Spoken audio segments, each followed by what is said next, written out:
Bizde 28 жаран мыйзамсыз кармалып отурат түрмөдө. Кече дарыгерлер барып, эки кызыбыздын ден соолугун карады, ден соолугуна аябай каттуу коркунуч келип турат деп коңгуроо кагып атат. Кайгылуу окуяга алып келиши мүмкүн деген коңгуроо кагып атат. Мына жерде эч нерсе болбогондой жогорку кеңеш бюджетти карайлы, мыйзамды карайлы, регламентти карайлы, давай статусту карайлы. Балекетти алып келбейт биз кабыл алып аткан мыйзамдар.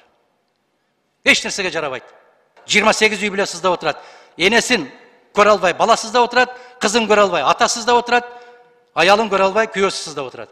Мына жерде жылуу жумшак отуруп биз мыйзамдарды кабыл алып атабыз. Бирдем өзгөрүп кетеби ал мыйзамдарды? Кармалып аткандардын арасында кант диабети менен ооруп аткандар бар. Жүрөк оорусу менен ооруп аткандар бар. Башка оорукчандар бар. Айланайын. Bir teröristi karmagандай болуп, эгерде ушул кыргыз бийлиги ошол жерде жаткан 5 аялдан ушунчалык калтырап титирип аткан болсо, бул бийлигиңе түкүрдүм мен.